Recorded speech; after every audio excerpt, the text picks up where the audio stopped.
Shalom Jemaat GKI Jatinegara dan Bajem Bintara yang kami kasihi di dalam Tuhan Yesus. Puji syukur pada Tuhan kita masih diberikan kesempatan untuk beribadah kepada Tuhan. Walaupun saat ini kita masih terbelenggu oleh berbagai keterbatasan. Mari, sebagai ungkapan syukur kita, kami undang segenap jemaat berada di rumah untuk bangkit berdiri. Kita mulai ibadah kebaktian pagi ini dengan sikap hormat kita. Kita beribadah kepada Tuhan. Kita muliakan Allah kita, karena hanya Dia yang layak terima hormat kemuliaan. Mulia, sembah Raja mulia.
Ibadah online hari ini didasarkan pada pengakuan iman bahwa pertolongan kita adalah di dalam nama Tuhan Yesus yang menjadikan langit dan bumi.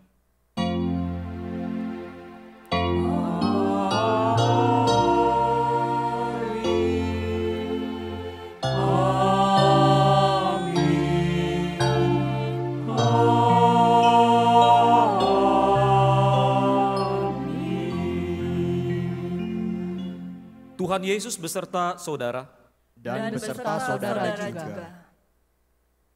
Jemaat yang terkasih, sebagai manusia hidup kita tidak luput dari kesalahan dan dosa. Mari kita datang dengan kerendahan hati untuk mengaku segala dosa-dosa kita. Karena hanya Tuhan kita yang dapat membersihkan hati kita dari segala dosa. Hanya Tuhan Yesus yang dapat menyucikan hati kita, suci, putih, seperti bulu domba.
Bapak Ibu Saudara, mari kita bersama-sama merendahkan diri di hadapan Tuhan.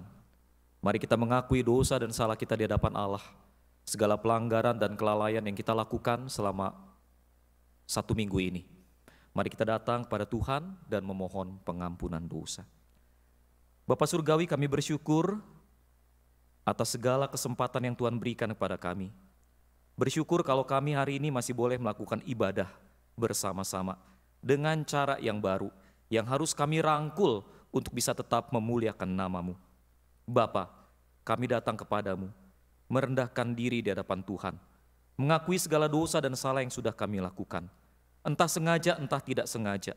Segala pelanggaran dan kelalaian yang kami buat, dengan perkataan kami, dengan tindakan kami, ataupun dengan pikiran kami, yang menyakiti hati Tuhan dan menyakiti hati sesama. Tuhan, kami mohon ampunan. Biarlah oleh darah anak domba Allah, kami sekali lagi disucikan, dan biarlah oleh karena kemurahan Roh Kudus, kami diperbaharui sekali lagi. Kami dimampukan untuk menjalani hidup pertobatan kami. Satu bentuk hidup yang pada akhirnya memuliakan nama Tuhan. Ini kami ya Bapa. Kami merendahkan diri di hadapan-Mu. Kami mohon di dalam nama Tuhan Yesus Kristus. Haleluya. Amin. Amin. Jemaat yang berada di rumah kami undang untuk bangkit berdiri. Inilah berita anugerah dari Tuhan, dari 1 Yohanes 4 ayat yang ke-10. Inilah kasih itu, bukan kita yang telah mengasihi Allah, tetapi Allah yang telah mengasihi kita dan yang telah mengutus anaknya sebagai perdamaian bagi dosa-dosa kita. Demikianlah berita anugerah dari Tuhan. Syukur kepada Allah.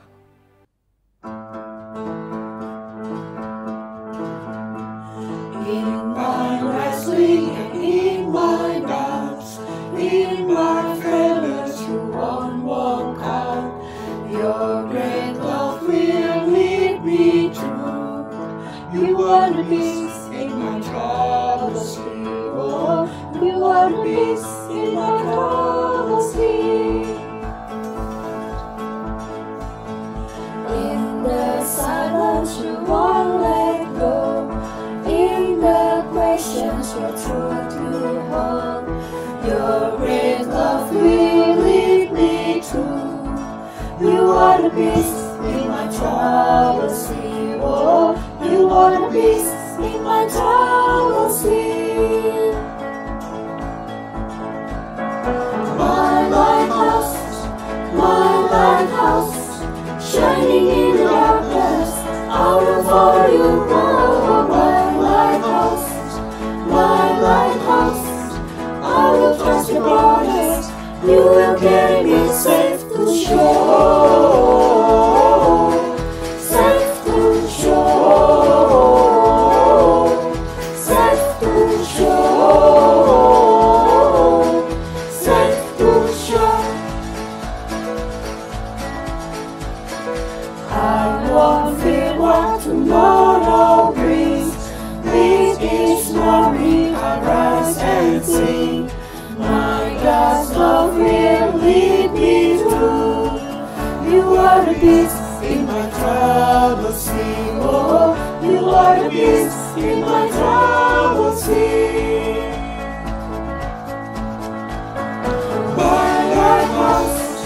My lighthouse, shining in the darkness, I will follow you. Oh,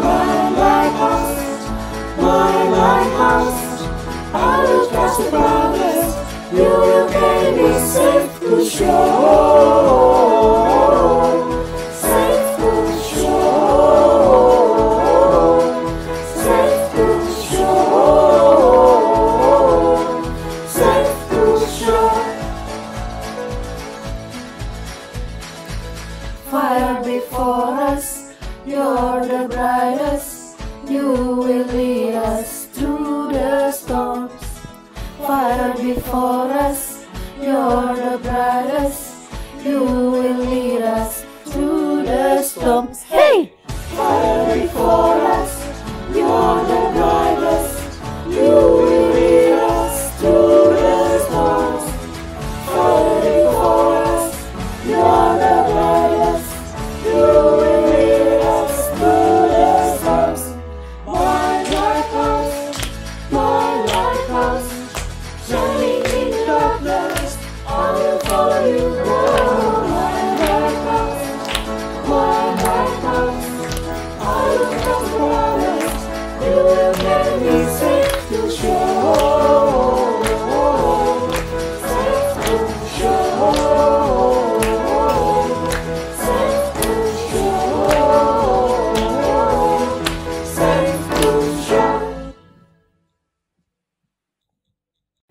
Jemaat, kita sungguh bersyukur bahwa kita punya seorang sahabat yang setia. Sahabat yang tidak pernah meninggalkan kita sendirian meski di saat kita susah. Sahabat yang selalu menemani dan menghibur hati kita. Ada satu sobatku yang setia. Ada satu sobatku. Ada satu sobatku yang setia, tak pernah dia tinggalkan diriku. Di waktu aku susah, waktuku sendirian, dia selalu menemani diriku. Namanya Yesus, namanya Yesus, nama Yesus yang menghibur hatiku. Namanya Yesus, namanya Yesus, nama Yesus yang menghibur hatiku.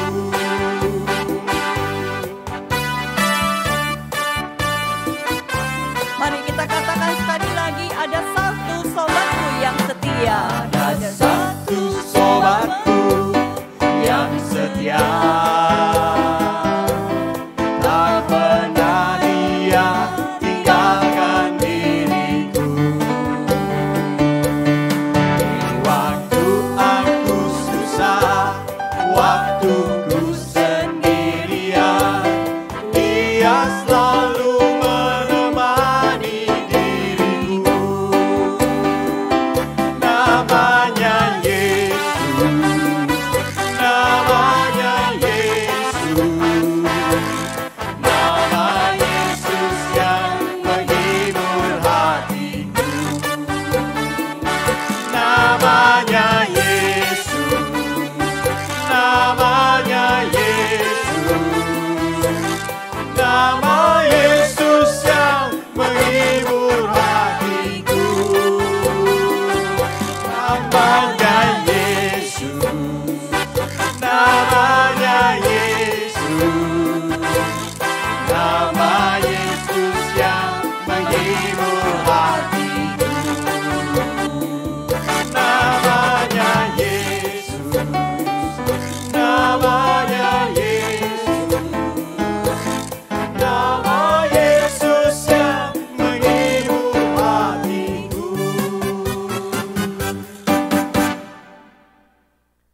Jemaat, firman Tuhan hari ini akan disampaikan oleh Bapak Pendeta Jimmy Lukas dengan tema New Normal. Mari kita mempersiapkan diri kita untuk mendengarkan firman Tuhan. Kita siap untuk mau ditegur oleh firman Tuhan. Kita siap untuk mau dibentuk seturut dengan kehendak Tuhan.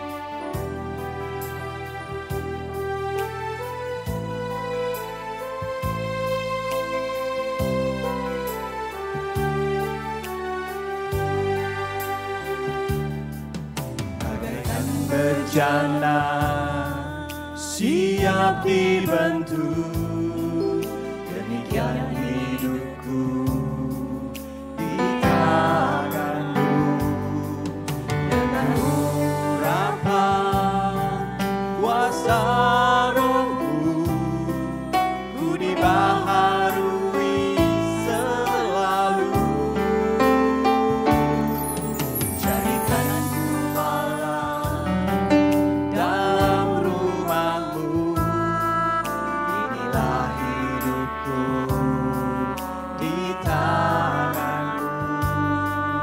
Bentuklah seluruh kehendak-Mu, pakailah sesuai rencana-Mu.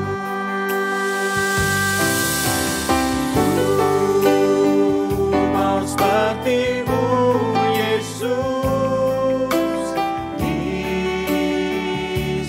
disempurnakan selalu dalam segenap jalanku.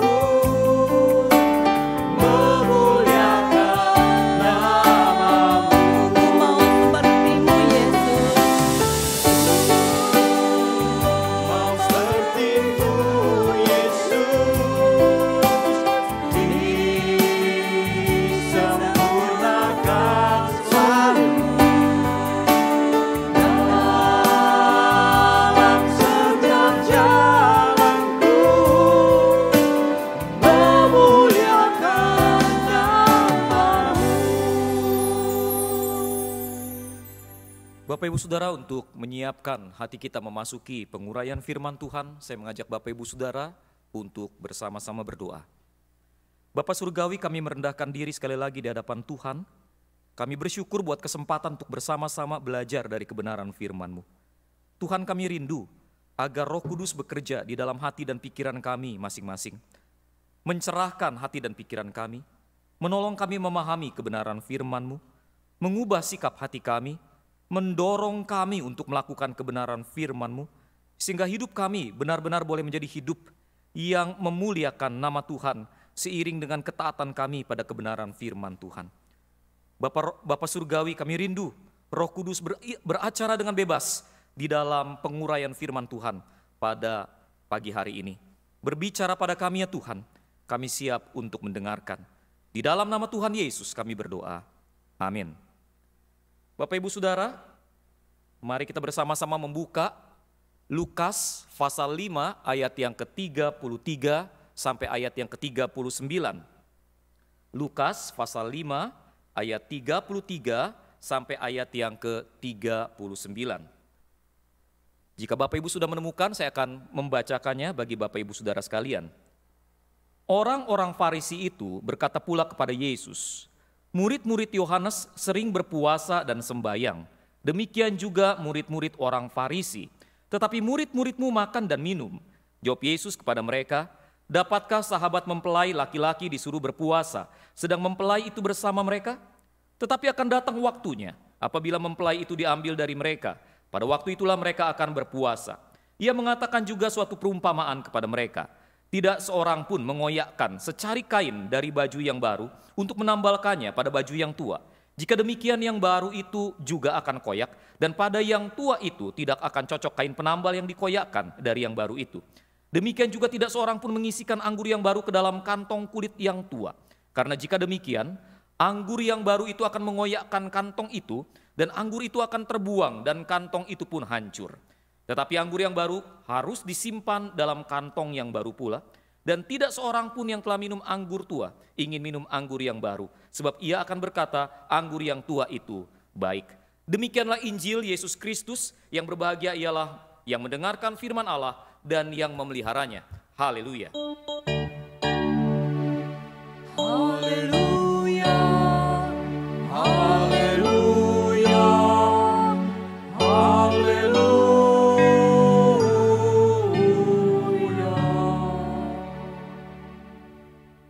Shalom Bapak Ibu Saudara yang terkasih di dalam Tuhan. Senang sekali bisa menjumpai Bapak Ibu Saudara dalam satu kondisi yang luar biasa, satu kondisi yang baru yang harus kita rangkul menjadi sebuah kebiasaan. Bapak Ibu Saudara yang terkasih di dalam Tuhan, tema kita hari ini adalah menyambut new normal. Tetapi Bapak Ibu Saudara, kalau Bapak Ibu Saudara mengikuti pemberitaan beberapa hari terakhir, Bapak Ibu Saudara, Bapak Ibu akan mendapati bahwa sebetulnya sudah tidak ada lagi yang namanya new normal, Bapak Ibu Saudara. Mengapa? Sebab pemerintah sudah mengganti istilah new normal dengan adaptasi kebiasaan baru. Jadi Bapak Ibu Saudara, temanya seharusnya adalah temanya bukan menyambut new normal, tetapi menyambut adaptasi kebiasaan baru. Nah, pertanyaannya begini Bapak Ibu Saudara. Kenapa kata new normal diganti dengan adaptasi kebiasaan baru? Nah, Bapak Ibu, kata new normal diganti dengan adaptasi kebiasaan baru karena diksi new normal itu ya bisa disalahpahami Bapak Ibu Saudara. Menurut Yuri, Bapak Ibu Saudara, katanya begini, tagline new normal dipakai masyarakat, yang dipakai masyarakat fokusnya pada kata normalnya saja. Tidak pada kata new-nya, tidak pada kata barunya. Yang dikedepankan bukan new-nya, malah normalnya. New-nya itu jalan enggak tahu ehonya, jadi belakangan, tok normal, ini yang enggak, titik. Padahal ini sudah kita perbaiki dengan adaptasi kebiasaan baru. Begitu katanya Bapak Ibu Saudara. Nah, Bapak Ibu Saudara yang terkasih di dalam Tuhan, ini menarik. Ini menarik Bapak Ibu Saudara. Di tengah-tengah kondisi pandemi COVID-19, kita diminta untuk beradaptasi dengan kondisi COVID-19, dengan pandemi. Nah, Bapak Ibu Saudara, kita kemudian diajak untuk masuk ke dalam kondisi yang kita sebut dengan new normal. Tapi masalahnya Bapak Ibu Saudara, alih-alih berorientasi pada kondisi new atau kondisi baru, kita malah berpikir berorientasi pada kondisi normalnya.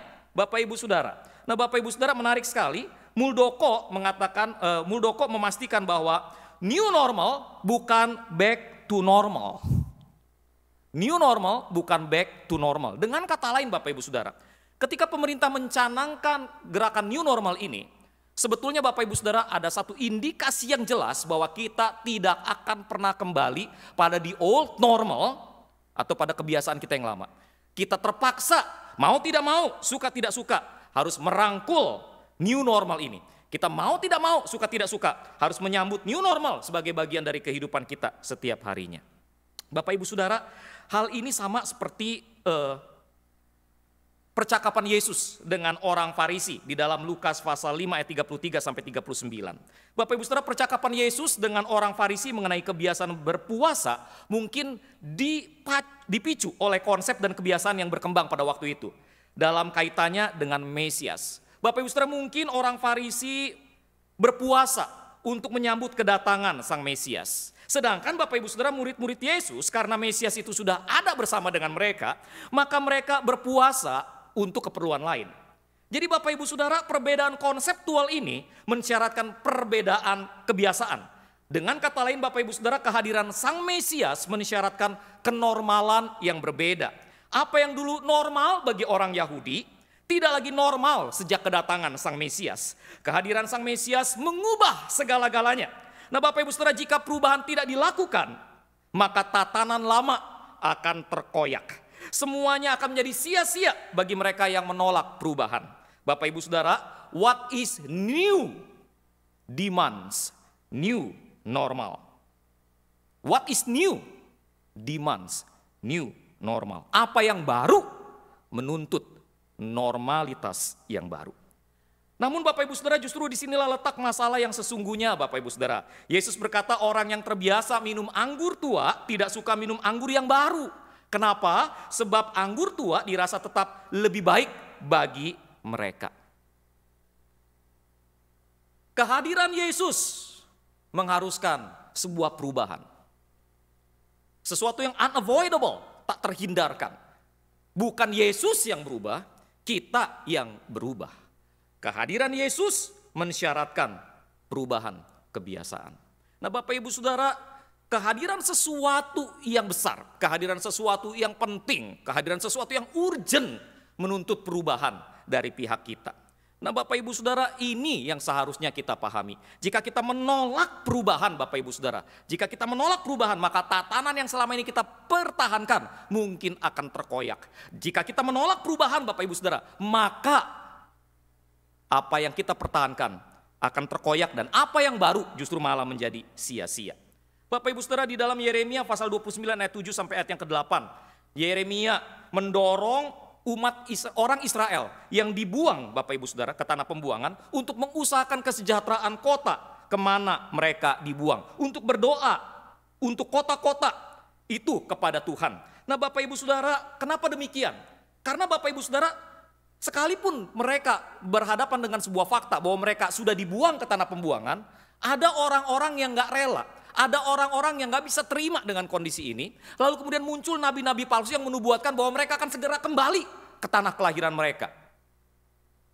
Nah Bapak Ibu Saudara, mereka menolak untuk berubah sekalipun mereka diperhadapkan pada satu kondisi yang mengharuskan mereka untuk berubah. Bapak Ibu Saudara, masalahnya Bapak Ibu Saudara, bukan situasinya bagaimana. Masalahnya adalah bagaimana kita bersikap terhadap situasi yang dimunculkan di hadapan kita. Bapak Ibu Saudara yang terkasih di dalam Tuhan, di dalam Yohanes 4 ayat 1 sampai 42 kita melihat bahwa Yesus bertemu dengan seorang perempuan Samaria. Percakapan Yesus dengan perempuan Samaria ini Bapak Ibu Saudara jelas menunjukkan bahwa agar seseorang dapat mengenal Yesus, ia harus keluar dari sekat-sekat teologinya. Ia harus keluar dari sekat-sekat teologi yang lama dan merangkul pemahaman teologi yang baru. Bapak Ibu Saudara, dalam kasus perempuan Samaria ini, sekalipun dia mempercayai kedatangan Sang Mesias, yang menjadi masalah si perempuan ini adalah dikotomi atau pemisahan antara Yahudi dan Samaria. Dan bagi si perempuan Samaria ini, dia menganut agama Samaria yang disembah, yang penyembahannya dilakukan di gunung ini. Nah Bapak Ibu Saudara, ketika Yesus dialog dengan perempuan ini Bapak Ibu Saudara, Yesus kemudian menghancurkan sekat-sekat yang ada Bapak Ibu. Yesus meminta, pertama-tama Yesus meminta air dari perempuan Samaria ini. Dia minta minum Bapak Ibu Saudara. Perempuan Samaria ini kaget Bapak Ibu. Lalu kemudian dia bilang, kamu orang Yahudi tapi minta minum dari saya orang Samaria? Come on. Tapi Yesus berkata, iya saya minta. Dengan kata lain Yesus menghancurkan sekat-sekat pemisah yang ada Bapak Ibu Saudara. Lalu kemudian Yesus menegaskan bahwa kehadiran Allah tidak dapat dibatasi oleh ruang dan waktu. Bahwa Allah itu roh dan bahwa barang siapa yang ingin menyembah dia harus menyembahnya di dalam roh dan kebenaran. Jadi Bapak Ibu Saudara, bagi perempuan Samaria ini perjumpaan dengan Yesus mengharuskannya untuk mengganti kantong barunya yang lama. Dan menyiapkan diri untuk memasuki new normal. Sekali lagi Bapak Ibu Saudara, seringkali bukan apa situasinya, tetapi bagaimana kita mensikapi situasi itu. Jika kita bertemu dengan sesuatu yang besar, yang urgent, bukan itu yang harus berubah, tapi kita yang harus berubah. Kita yang harus siap merangkul perubahan. Bapak Ibu Saudara, saat ini dunia sedang berada dalam kondisi genting perang Bapak Ibu Saudara. Dunia seolah-olah sedang berada di ambang peperangan. Ini masalah serius Bapak Ibu Saudara, ini sangat serius. Cina berhadapan dengan Amerika. Cina berhadapan dengan India. Di Indonesia Bapak Ibu Saudara, ada pertentangan yang keras antara penggemar bubur diaduk dengan penggemar bubur tidak diaduk Bapak Ibu Saudara. Masing-masing ngotot bahwa caranya makan bubur adalah cara yang paling benar. Serius ini Bapak Ibu Saudara. Nah masalahnya begini Bapak Ibu Saudara, dua-duanya gak mau bergeming. Dua-duanya gak mau bergeming. Penggemar bubur aduk menolak untuk makan bubur tidak diaduk. Sementara Bapak Ibu Saudara, penggemar bubur anti aduk menolak untuk mengaduk buburnya. Bapak Ibu Saudara, begitu melihat bubur, para penggemar bubur aduk langsung mengaduk semua yang ada di atas bubur jadi satu. Sementara Bapak Ibu Saudara, para penggemar bubur anti aduk Bapak Ibu Saudara akan mulai makan bubur secara sistematis tanpa mengaduk. Dan mereka Bapak Ibu Saudara masing-masing berpendapat, kenapa begitu Bapak Ibu Saudara? Karena mereka masing-masing berpendapat bahwa cara makanku itu lebih baik. Jangankan mereka Bapak Ibu Saudara, saya sama istri saya aja kalau makan bubur bertengkar dulu Bapak Ibu Saudara, lu kok diaduk sih? Istri saya bilang, lu kok diaduk sih buburnya? Enakan begini, lu kok kagak diaduk? Enak begitu, mana enak begitu? Enggak itu enggak enak, enggak enak itu, enggak. Sambil makan bubur berdebat mana lebih enak. Bubur aduk atau bubur tidak diaduk? Bapak Ibu Saudara, isunya sebenarnya bukan diaduk atau tidak diaduk. Isunya adalah kebiasaan. Saya sudah terbiasa dengan cara ini sehingga saya enggan untuk mencoba cara yang lain. Sekalipun cara yang lain mungkin lebih baik. Nah Bapak Ibu Saudara, inilah kondisi yang kita hadapi saat ini di tengah-tengah pandemi COVID-19. Inilah yang kita hadapi ketika kita memasuki new normal Bapak Ibu Saudara. Banyak orang yang melakukan aktivitasnya seolah-olah pandemi COVID-19 nggak pernah terjadi Bapak Ibu Saudara. Di daerah saya, di daerah Ciledug Bapak Ibu Saudara, itu setiap hari seperti orang yang nggak ada COVID-19 Bapak Ibu Saudara. Itu jalanan rame aja Bapak Ibu Saudara. Tempat makan juga udah mulai seperti biasa. Kalau malam kafe udah pada buka Bapak Ibu Saudara dan nggak ada pemisahan jarak. Dekat-dekat aja tetap yang pacaran sama pacaran, ngopi begitu berdua Bapak Ibu Saudara di kafe. Nah Bapak Ibu Saudara, nggak semua kafe, tapi umumnya kafe di sepanjang jalan itu Bapak Ibu Saudara, Bapak Ibu bisa lihat itu. Bagaimana orang duduk tanpa menjaga jarak. Nah Bapak Ibu Saudara, saya pikir banyak daerah demikian di Indonesia. Itulah yang menyebabkan Bapak Ibu Saudara angka penderita COVID-19 malah melonjak ketika new normal diterapkan. Masalahnya di mana Bapak Ibu Saudara? Apakah orang Indonesia begitu bodohnya sehingga tidak mampu memahami bahaya COVID-19? Bapak Ibu Saudara, saya yakin tidak demikian. Orang Indonesia itu cerdas Bapak Ibu Saudara. Orang Indonesia itu cerdas. Namun masalahnya Bapak Ibu Saudara, banyak dari kita yang enggan untuk mengubah kebiasaan lama dan merangkul kebiasaan baru. Now see the problem Bapak Ibu Saudara, lihat masalahnya itu seringkali bukan masalah pengetahuan, tetapi masalah sikap hati.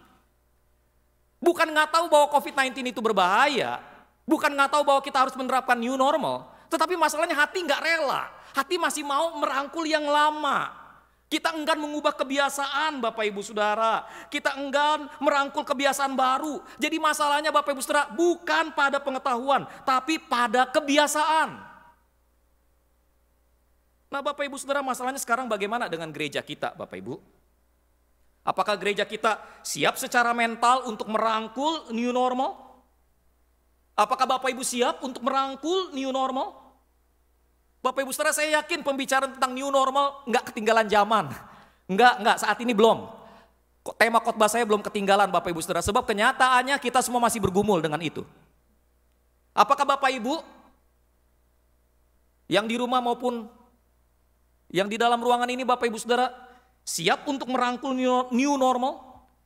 Ini batu ujinya nih Bapak Ibu saudara, ini batu ujinya apakah kita siap atau tidak. Apakah kita menerapkan aturan new normal dengan harapan bahwa pandemi ini segera berlalu dan kembali ke old normal? Apakah kita menerapkan new normal dengan konsep ini? Saya ulang ya. Batu ujinya tuh sederhana Bapak Ibu saudara. Apakah ketika kita terapkan new normal, yang sederhana misalnya ya, selalu cuci tangan, lalu kemudian selalu menggunakan masker, jaga jarak begitu. Apakah ketika kita menerapkan ini, belajar dari rumah, belajar di rumah, beribadah di rumah, bekerja dari rumah, apakah ketika kita menerapkan ini, kita menerapkannya dengan harapan bahwa pandemi ini segera berlalu dan kita bisa kembali ke old normal? Kalau kita terapkan itu dengan konsep, ya semoga ini segera berlalu, lalu kemudian kita bisa kembali ke kebiasaan yang lama. Well, let me tell you the truth. Ya, let me be frank. Saya jujur sama Bapak Ibu saudara, Anda tidak siap untuk merangkul new normal. Jangan salah paham Bapak Ibu saudara. Saya sendiri berharap pandemi segera berlalu. Tapi saya realistis bahwa kita tidak akan bisa kembali ke old normal. Tidak selama vaksinnya belum ketemu. Selama vaksinnya belum ketemu, para ahli mengatakan virus ini akan bersama dengan kita paling tidak 1 dekade, 10 tahun. Ada yang bilang 100 tahun, ayo. Kita aja mungkin gak hidup selama itu Bapak Ibu saudara. Jadi mau gak mau Bapak Ibu saudara, buang itu pikiran kita bisa kembali ke old normal. Kalau kita berusaha untuk menerapkan new normal, sambil berharap kita bisa kembali ke old normal, itu sama seperti orang udah kawin, tapi mikirin terus mantan pacar. Mana bisa bahagia pernikahan seperti itu Bapak Ibu saudara. Nggak bisa, bagaimana kita bisa tuntas menjalani hidup kalau kita selalu berpikir ke belakang. Sementara yang kita harapkan di belakang itu nggak mungkin terjadi. Bagaimana jika kemudian segala sesuatunya tidak jadi normal Bapak Ibu saudara? Apa yang akan kita lakukan? Apa yang gereja akan lakukan Bapak Ibu saudara? Alternatif jangka panjang apa yang kita sudah siapkan? Bapak Ibu saudara, pemikiran untuk merangkul new normal ini akan mengubah pendekatan kita di dalam segala aspek Bapak Ibu saudara. Oke? Pemikiran tentang new normal, kesiapan untuk merangkul new normal akan mempengaruhi kita di dalam mengambil keputusan di dalam segala aspek. Misalnya Bapak Ibu saudara, alih-alih memberikan sembako, kita mungkin akan menyediakan lapangan kerja. Ketika pandemi pertama kali muncul lalu kemudian disusul dengan resesi ekonomi Bapak Ibu saudara, banyak orang kan beramai-ramai ngumpulin dana, lalu kemudian beli sembako, bagikan sembako pada orang yang membutuhkan. That is good. Itu sesuatu yang harus dilakukan. Tapi pertanyaannya berapa lama? Kalau pandeminya tidak berlalu Bapak Ibu saudara, mau berapa lama kita bagi sembako? Gereja harus mulai berpikir lebih Bapak Ibu saudara. Bukan cuma ngasih ikan, tapi mulai ngasih kail. Jemaatnya itu kemudian Bapak Ibu saudara mulai didata. Siapa nih yang selama ini bergeraknya di dunia digital? Siapa yang selama ini bisnisnya bergerak di dunia digital? Siapa yang selama ini bisnisnya berhubungan dengan e-commerce? Siapa yang selama ini bisnisnya berhubungan dengan media online? Siapa yang selama ini bergerak di dunia reseller? Siapa nih Bapak Ibu saudara? Lalu kemudian didata nih, jemaat mana nih yang bisa bikin cateringan? Jemaat mana yang bisa bikin masker? Jemaat mana yang punya keterampilan itu? Didata Bapak Ibu saudara, berapa yang nganggur? Daripada mikirin kapan mau ibadah bersama offline Bapak Ibu saudara, kenapa gak mikirin mulai bagaimana memberdayakan jemaat? Itu jemaat yang selama ini gak pernah aktif di gereja, yang datang, duduk, diam, dengar doang. Terus dadah. Padahal dia di perusahaan, pemimpin perusahaan. Padahal dia mungkin adalah salah satu bagian dari manajemen. Mungkin dia punya keterampilan, mungkin dia seorang bisnismen yang berhasil Bapak Ibu saudara. Nggak pernah tuh dia selama ini dilibatkan. Mungkin kenapa dia nggak terlibat Bapak Ibu saudara? Bukan nggak mau, karena suara gue jelek. Habis di gereja adanya cuma jadi singer atau song leader Bapak Ibu saudara. Lah dia begitu nyanyi, lagu apa tadi? Jadikanku alat dalam rumahmu. Baru dia nyanyi begitu, anjingnya langsung nyaut. Minder dia Bapak Ibu Saudara. Akhirnya dia gak mau pelayanan Bapak Ibu Saudara. Karena dia merasa suara dia jelek begitu Bapak Ibu Saudara. Nah ini kesempatan untuk melibatkan orang-orang seperti ini Bapak Ibu Saudara. Karena new normal, karena old normal tidak akan kembali kepada kita. New normal memaksa kita untuk mengubah pendekatan dan pelayanan kita Bapak Ibu Saudara. Alih-alih berpikir kapan ya kita bisa kembali beribadah seperti dulu. Aduh bukan siapa yang gak mau Bapak Ibu Saudara. Saya paling mau. Orang gara-gara gini gue jarang diundang. Saya juga mau Bapak Ibu Saudara, tapi masalahnya let's get real. Nggak akan. Siapa di antara Bapak Ibu Saudara yang disiplin? Jaga makan minum. Pagi makan teratur, siang makan teratur, malam makan teratur. Siapa di antara Bapak Ibu Saudara yang olahraga seminggu minimal 3 kali? 1 kali olahraga sejam. Siapa? Saya lebih dari itu. Saya udah siap, daya imun saya baik. Asuransi saya oke. Itu aja gue kagak ngarep bisa kembali back to the old normal. Saya udah harus merangkul new normal Bapak Ibu Saudara. Ini kembali ngarepin kapan ibadah. Gue juga mau. Tapi masalahnya bisa gak? Realistis gak? Ada jaminan gak? Oke, daripada kemudian berpikir seperti itu, which is not bad, which is good. Kalau bisa oke. Tapi Bapak Ibu Saudara, saya rindu kita mulai berpikir merangkul new normal. Ayo berdayakan jemaat-jemaat, anggota jemaat yang dulu itu mungkin tidak terlalu aktif, tapi mereka adalah orang-orang berpengaruh secara sosial, mereka adalah orang-orang yang mumpuni secara ekonomi, mereka adalah orang-orang yang mampu membaca perubahan ekonomi Bapak Ibu Saudara. Libatkan mereka, berdayakan mereka, minta mereka mendidik, mengedukasi jemaat, khususnya mereka yang baru aja diberhentikan. Mereka yang kehilangan pekerjaan, tanyain atau lu bisa bikin apa? Oh gue bisa bikin kerupuk opak. Oke, gimana bikin kerupuk opak online? Gimana pasarinya? Bapak Ibu Saudara, saya mengelola sebuah gym, sebuah Muay Thai gym. Saya sebutnya dojo begitu Bapak Ibu ya. Begitu ada kondisi COVID-19 ini Bapak Ibu Saudara, itu kita langsung off, kita nggak operasi. Dari awal sampai hari ini, saya tidak operasi Bapak Ibu Saudara. Itu berarti kan pemasukan saya kepotong habis Bapak Ibu. Ngarep gak kalau kemudian satu-satu dojo atau gym saya bisa kembali dibuka? Ngarep Bapak Ibu Saudara, ngarep. Tetapi permasalahannya Bapak Ibu Saudara, let's get real. Gimana kalau kemudian pandeminya nggak habis-habis? Gimana kalau saya kemudian memaksakan orang masuk ke dalam dojo saya, sementara dojo saya ada di bawah, dojonya di bawah, rumah saya di atas Bapak Ibu Saudara, orang berkeringat lalu hawanya naik ke atas, lalu orang hacu, begitu ya. Lalu kemudian itu virusnya naik ke atas begitu Bapak Ibu Saudara, apa jaminannya dia aman, saya aman, keluarga saya aman? Nggak ada jaminan Bapak Ibu Saudara. Terus udah gitu mau ngapain? Duduk bengong, nungguin pintu yang pelan-pelan mulai tertutup. Jangan nutup, tapi pintunya ketutup pelan-pelan.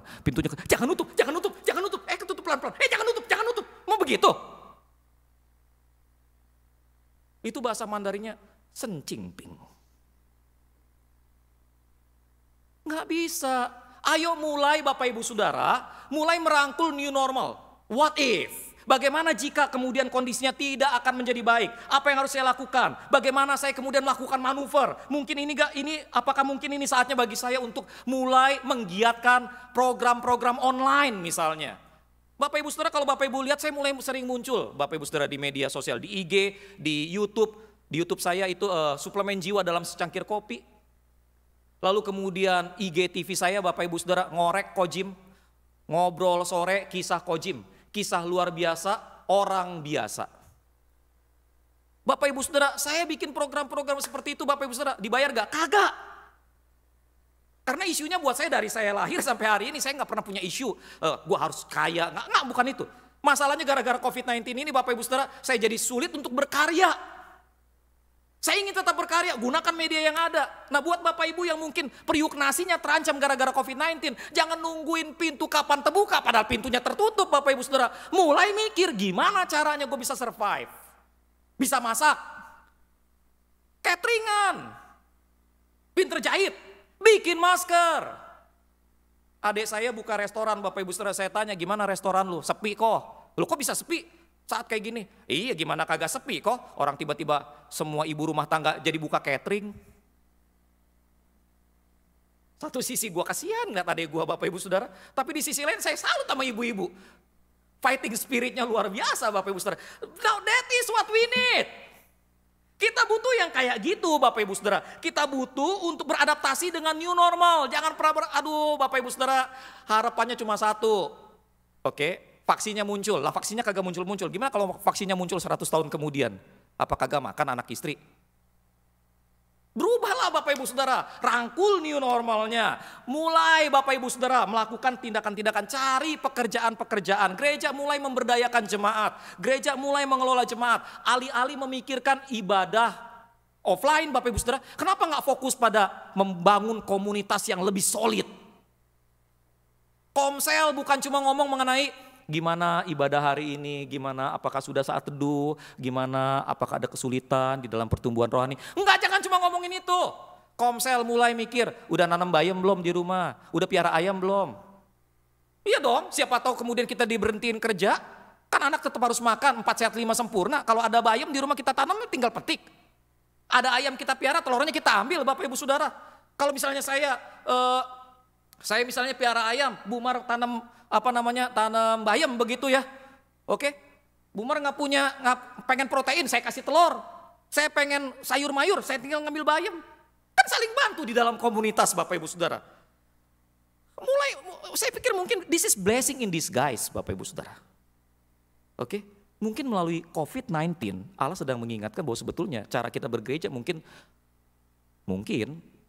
jauh dari cara jemaat mula-mula bergereja.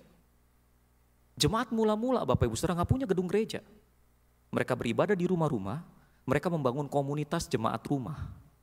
Dan itu yang membuat mereka kemudian bertumbuh dengan cepat seperti jamur yang menjamur di musim hujan Bapak Ibu Saudara. Kita terkunci di dalam gedung gereja. Kita lupa bahwa gereja kita dimulai dari persekutuan rumah tangga. Dimulai dari persekutuan rumah tangga, jadi banyak. Akhirnya kita mutusin punya gedung gereja. Pas begitu udah punya gedung gereja, kita kagak bikin persekutuan rumah tangga. Semuanya difokuskan pada gedung gereja. Lalu kemudian jemaatnya tambah umur. Lauhoi. Game over. Generasi pertama lewat, generasi kedua berusaha bertahan. Generasi kedua anaknya cuma 1, anaknya cuma 2. Generasi ketiga jemaat bertambah sedikit. Lalu kemudian mulai, ayo penginjilan. Lu kemarin kemana aja? Ini kesempatan supaya kita kembali ke gaya hidup mula-mula. Kalau di dalam jemaat rumah gak ada itu yang namanya datang, duduk, diam, dengar doang, dadah. Gak ada kalau jemaat mula-mula Bapak Ibu Saudara. Datang, duduk, diam, dengar, isi dangdang. Makan Bapak Ibu Saudara, bangun keakraban. Itu si Acong kemana aja udah lama kagak datang. Nah kan begitu. Kita ke rumahnya yuk, kagak nunggu penginjilnya ngegerakin, kagak nunggu pendetanya ngegerakin. Sesama saudara seiman pergi. Ini yang kagak ada sekarang Bapak Ibu Saudara. Jadi bersyukur juga ada COVID-19. Kita dipaksa untuk kembali ke gaya hidup yang semula Bapak Ibu Saudara. Jadi Bapak Ibu Saudara, kita saat ini membutuhkan Bapak Ibu Saudara, sebetulnya kita membutuhkan new normal untuk memaksa kita mengkaji kembali keadaan kita dan memaksa kita untuk menyesuaikan diri Bapak Ibu Saudara. Kita butuh sebuah visi yang baru. Sebuah visi yang baru dibutuhkan oleh para pemimpin gereja saat ini. Kita harus bersama-sama sepakat untuk menanggalkan kantong kulit yang lama dan menggunakan kantong kulit yang baru. Bapak Ibu, ayo saya ajak Bapak Ibu Saudara untuk bersama-sama merangkul new normal. Dia bukan musuh kita. Dia adalah media belajar kita Bapak Ibu Saudara. Dia melatih kemampuan kita beradaptasi. Dia memaksa kita untuk belajar sesuatu yang baru. Bapak Ibu Saudara yang terkasih di dalam Tuhan, kalau kita bisa melewati masa-masa ini, kalau kita bisa merangkul new normal dan kita bisa beradaptasi dengan new normal Bapak Ibu Saudara, mungkin kita malah menyelamatkan generasi yang kemudian. Siapa di sini yang lahir tahun 70-an ada? Yang di rumah silakan angkat tangan. Oke, kalau yang di sini saya tahu semuanya lahir tahun 70-an, ada yang tahun 60-an juga kayaknya. Gimana sih cara kita dibesarkan? Anak-anak generasi tahun 70-an itu dibesarkan dengan cara begini nih. Kerja keras, kerja jujur, betul? Kerja keras, kerja jujur. Berapa banyak dari kita yang gape teknologi? Berapa banyak? komputer, program baru apa, menggunakan IG, menggunakan WhatsApp, menggunakan IG buat jualan, menggunakan Facebook buat jualan, menggunakan YouTube gitu, ada? Jarang. Generasi tahun 70-an yang gape teknologi kayaknya Deddy Corbuzier. Tapi kebanyakan dari kita enggak. Bapak Ibu Saudara. Betul enggak? Padahal Bapak Ibu Saudara, saat ini adalah saatnya generasi alfa. Dan generasi alfa adalah generasi yang sangat peka, sangat sigap pada teknologi. Segala sesuatu diatur menggunakan metode teknologi digital Bapak Ibu Saudara. Semuanya, dagangnya begitu, bisnisnya semua begitu Bapak Ibu Saudara. Kita ini yang ketinggalan, mereka lebih advance Bapak Ibu Saudara. Nah masalahnya generasi kita ini gak tua-tua amat. Generasi tahun 70-an kan usianya baru sekitar 40 something begitu Bapak Ibu Saudara. Mungkin kita sedang berusaha untuk mempertahankan bisnis kita. Tapi kita kan mempertahankan bisnis kita old fashion way. Sementara generasi alpha mulai new way, new fashion. Kalau nggak ada new normal, ada yang mau belajar teknologi, mulai mikirin gimana jualan pakai Tokopedia, pakai Shopee. Nggak ada emak-emak, perginya ke mall, beli ini beli itu, betul gak? Bapak-bapak berdoa terus. Tapi dengan kondisi seperti ini Bapak Ibu Saudara, kita dipaksa untuk tinggal di rumah, memaksa kita menggunakan teknologi yang ada beradaptasi. Bapak Ibu Saudara, sebelum COVID-19, saya ketemu sama seorang penginjil muda. Saya dulu dibimbing oleh papanya, ya. Waktu saya dibimbing oleh papanya dia masih kecil banget begitu Bapak Ibu Saudara. Sekarang dia udah jadi seorang penginjil di sebuah gereja. Dia panggil saya Koko katanya ya. Lu kenapa sih kok nggak mau coba main YouTube aja? Oh iya, bagus kak main YouTube. Bagus kok begini-begini, dia jelasin sama saya. Dan saya dengerin Bapak Ibu Saudara. Itu waktu saya dengerin penjelasannya masuk kuping kanan, keluar kuping kanan Bapak Ibu Saudara. Masuk membal begitu Bapak Ibu Saudara. Karena apa? Bukan saya nggak ngerti yang dia jelasin, hati saya nolak. Saya nggak mau rangkul dunia teknologi kayak begitu. Michelle GKI Jatinegara nanya, ada PPT nggak? Mau pakai PPT nggak? Kagak saya bilang. Bayangin tuh. Bukan apa-apa Michelle. Ya, ini kungkung rasanya memang kagak biasa pakai begitu-begituan. Gitu loh. Jadi waktu saya dijelasin tentang YouTube, aduh Bapak Ibu Saudara, wah saya menghargai dia. Tapi masuk kuping kanan, keluar kuping kanan. Pas begitu COVID-19 ini Bapak Ibu Saudara, nggak ada gereja ngundang, yang ngundang jarang-jarang begitu Bapak Ibu Saudara. Saya merasa, loh kok gue banyak pemikiran-pemikiran baru yang gue kagak bisa tularkan nih kepada anak-anak muda. Banyak pemikiran-pemikiran baru yang nggak bisa saya bagikan kepada orang lain. Beda loh, my 20 me with my 40 me itu lain loh. Paham nggak Bapak Ibu? My 20 me itu, 20 me, waktu saya usia 20-an, itu lebih bersemangat, lebih berani mati. Wah, pemikirannya progresif, tapi nekat. Cenderung nyakitin hati orang. My 40 me lebih kalem, lebih berhikmat.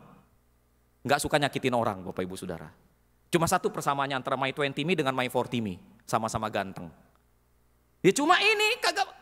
Nah, waktu usia saya kepala 4 ini Bapak Ibu Saudara, saya mulai mikir, dulu gue melakukan ini kesalahan. Dulu gue ngambil kebijakan ini kesalahan. Aduh seandainya gue dulu lebih ngerti, gue gak akan melakukan kesalahan itu. Akhirnya saya pikir kenapa gue gak nasihatin anak muda aja untuk mereka jangan melakukan kesalahan yang sama seperti yang saya lakukan. Tapi kan udah gak bisa ngomong. Medianya udah gak ada. Baru dari situ saya mulai mikir, kenapa gue gak pakai YouTube aja ya. Mulai bikin YouTube Bapak Ibu Saudara, dikritik tiap hari, muncul satu kritik setiap hari, muncul video klipnya satu yang kritik 10. Cari subscriber setengah mati Bapak Ibu Saudara. Dalam hati ini ditonton kagak sih, bukan masalah subscribernya, ditonton kagak, jangan-jangan kagak ditonton. Akhirnya saya mikir, aduh media mana lagi yang lebih efektif ya? Oh IG, pakai IG Bapak Ibu Saudara. Mau gak mau belajar. Nah ketika saya belajar Bapak Ibu Saudara, sekarang hasilnya apa? Nah gue khotbah di depan kamera kan kagak canggung ya. Nih saya kan kagak ngeliat Bapak Ibu, tapi kan Bapak Ibu berasa saya ada di sono. Iya gak? Latihan Bapak Ibu Saudara, new normal dirangkul. Nah Bapak Ibu Saudara, gak usah terlalu ngotot pada sesuatu yang memang tidak bisa dipertahankan. Gak usah terlalu ngotot mempertahankan sesuatu yang memang sudah harus ditinggalkan. Bukan berarti yang harus kita tinggalkan itu jelek, enggak Bapak Ibu Saudara. Bagus kok. Tapi masalahnya memang dia tidak lagi akomodatif. Dia tidak bisa lagi menjawab tantangan zaman. Kenapa nggak mulai merangkul sesuatu yang baru? Kenapa nggak mulai belajar sesuatu yang baru? Kenapa tidak menggunakan teknologi? Kenapa tidak memikirkan cara-cara yang lebih efisien untuk melayani Allah, untuk hidup di tengah-tengah masyarakat? Ayo Bapak Ibu Saudara, rangkul new normal. Mari kita berdoa. Bapak Surgawi, kami mau tetap bersyukur untuk apapun yang Tuhan izinkan terjadi dalam hidup kami.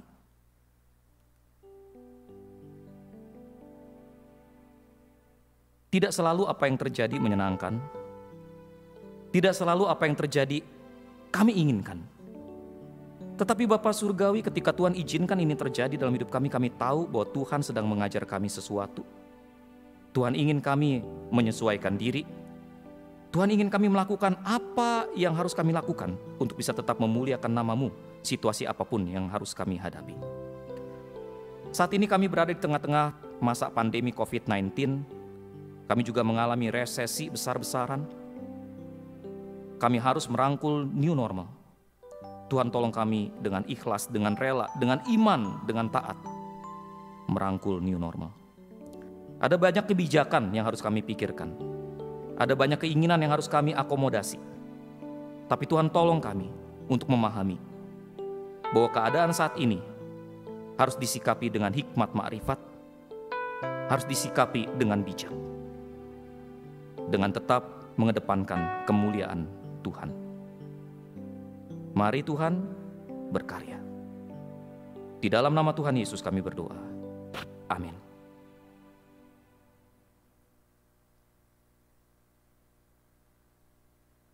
Jemaat Tuhan, marilah kita berdiri bersama-sama dengan umat Allah di masa lampau, masa kini, dan masa depan, mengingat pengakuan pada baptisan kita seturut dengan pengakuan iman rasuli.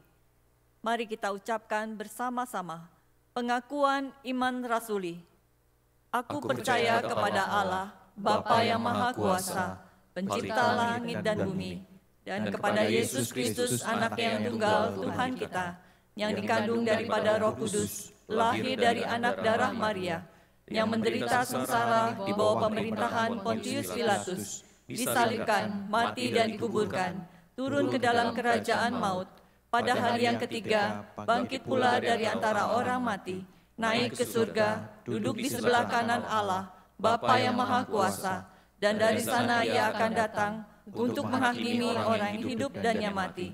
Aku percaya kepada Roh Kudus, gereja yang kudus dan am, persekutuan orang kudus, pengampunan dosa, kebangkitan orang mati, dan hidup yang kekal. Amin. Bapak Ibu Saudara, saya persilakan duduk. Mari kita bersama-sama menaikkan doa syafaat kita. Bapak Surgawi, pada pagi hari ini Tuhan, kami mau bersama-sama menaikkan pokok-pokok doa kami di hadapan Tuhan. Tuhan, kami berdoa buat jemaat Tuhan yang saat ini sedang mengalami masalah finansial oleh karena pandemi berkepanjangan. Ada beberapa jemaat kami yang dirumahkan. Tuhan, kami berdoa, berikan ketabahan, berikan kesabaran, buka pikirannya untuk melihat bahwa ada banyak hal yang bisa dikerjakan. Tuhan tolong supaya fighting spirit, semangat juang di dalam diri mereka tidak pudar.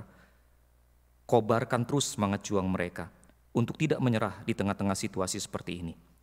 Bapa, kami berdoa supaya jemaat Tuhan yang tidak mengalami masalah seperti itu, jemaat Tuhan yang tetap menerima berkat-berkat yang luar biasa dari Tuhan, boleh membuka hati, boleh membuka tangan, boleh membuka kocek untuk membantu saudara-saudara yang saat ini sedang kekurangan.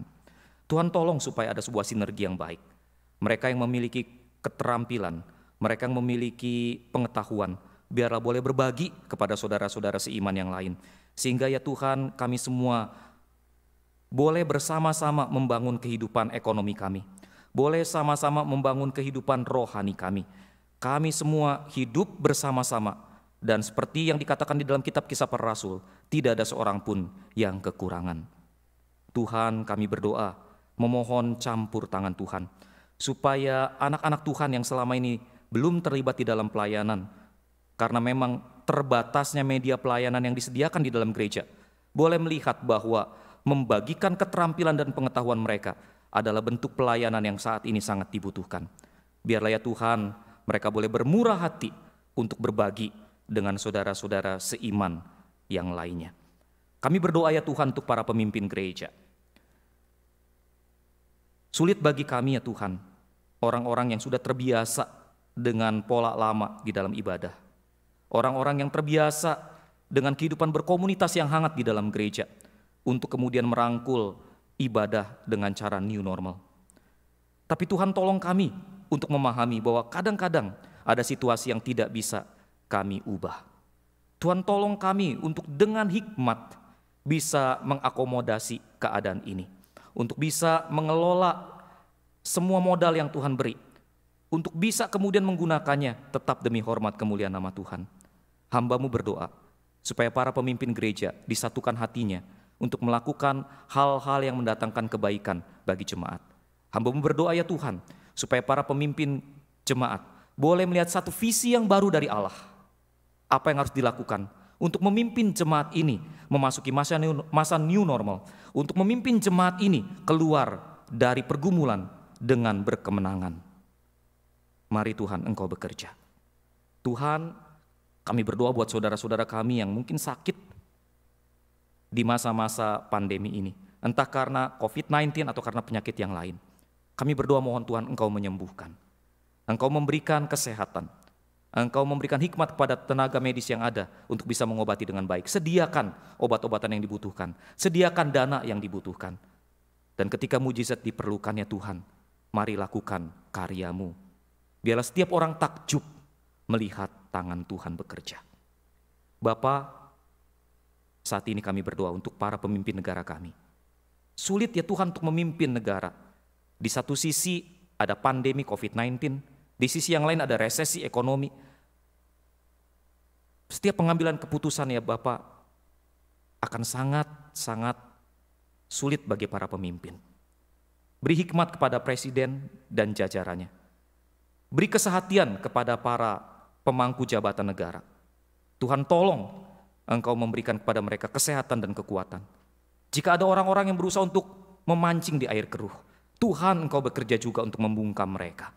Yang kami butuhkan saat ini adalah kesehatan untuk bersama-sama keluar dari krisis. Yang kami butuhkan saat ini adalah kesatuan untuk bersama-sama membangun kembali negeri ini. Mari Tuhan Engkau memimpin. Mari Tuhan Engkau memberkati. Tuhan, inilah seluruh doa dan permohonan kami. Kami angkat, kami naikkan di dalam nama Tuhan Yesus Kristus yang mengajar kami berdoa demikian. Bapa kami yang ada di dalam surga, dikuduskanlah nama-Mu, datanglah kerajaan-Mu. Jadilah kehendak-Mu di bumi seperti di surga. Berikanlah kami pada hari ini makanan kami yang secukupnya, dan ampunilah kami akan kesalahan kami, seperti kami juga mengampuni orang yang bersalah pada kami. Dan janganlah membawa kami ke dalam pencobaan, tetapi lepaskanlah kami daripada yang jahat, karena Engkau yang punya kerajaan dan kuasa dan kemuliaan sampai selama-lamanya. Amin. Jemaat Tuhan, di dalam ibadah online ini kita juga diberikan kesempatan untuk memberikan persembahan kita kepada Tuhan. Persembahan dapat ditransfer ke rekening BCA dengan nomor rekening 342-352-9101 atas nama GKI Jatinegara. Atau bagi jemaat yang terkendala untuk transfer ke bank, jemaat dapat mengumpulkan persembahan dengan memasukkannya ke dalam amplop persembahan dan membawanya ke gereja bila kondisi sudah memungkinkan. Dan dengarlah nas pembimbing kita untuk memberikan persembahan dari Mazmur 54 ayat yang ke-8. Dengan rela hati aku akan mempersembahkan korban kepadamu, bersyukur sebab nama-Mu baik ya Tuhan. Mari kita merendahkan hati kita bersatu di dalam doa syukur kita kepada Tuhan. Bapa yang bertata di dalam kerajaan surga, Tuhan yang adalah sumber berkat bagi kami. Kami bersyukur ya Tuhan untuk segala berkat yang telah Kau berikan kepada kami. Terima kasih Tuhan atas penyertaan Tuhan sampai saat ini yang masih Tuhan nyatakan di dalam kehidupan kami. Terlebih lagi Tuhan masih memberikan kesempatan kepada kami di dalam kami mengambil bagian memberi akan persembahan. Kau sucikan persembahan ini, Kau kuduskan persembahan ini, agar persembahan ini berkenan di hadapan-Mu. Terima kasih ya Tuhan, inilah doa syukur kami naikkan di dalam nama Tuhan Yesus Kristus, Juru Selamat kami yang hidup, kami telah berdoa dan bersyukur. Amin. Jemaat Tuhan, firman Tuhan menyambut new normal telah memberkati kita hari ini. Biarlah kita sebagai orang-orang percaya, orang-orang beriman, kita tidak perlu khawatir, tidak perlu takut, karena kita punya Tuhan yang selalu memimpin hidup kita, yang selalu membimbing hidup kita, dan yang selalu menolong hidup kita. Janji yang manis.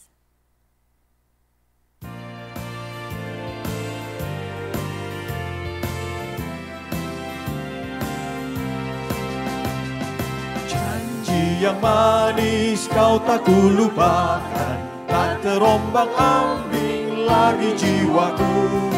Walau lembah hidupku penuh awan, nantikan cerahlah langit di atasku. Kau tidakkan aku lupakan, aku membimbingmu, aku membimbingmu. Kau tidakkan aku lupakan, aku penolongmu, yakinlah teguh. Yakinkan janji kau tak kulupakan, dengan sukacita aku jalan terus. Dunia dan kawan tiada ku harapkan, satu yang setia, Yesus penebus.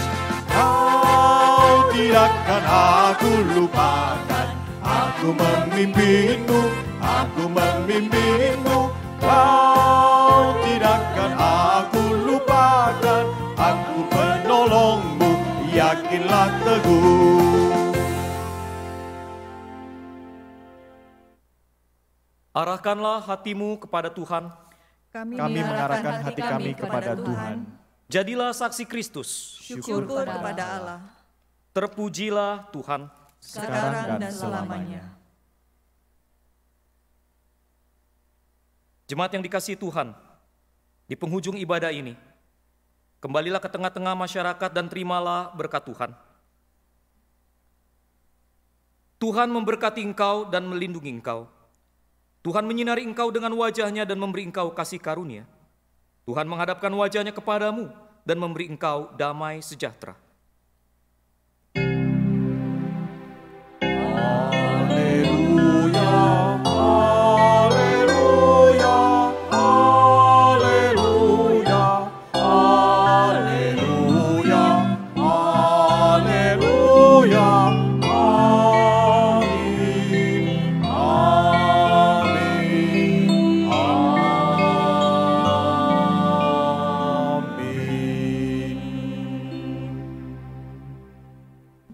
Jemaat Tuhan, ibadah online telah selesai.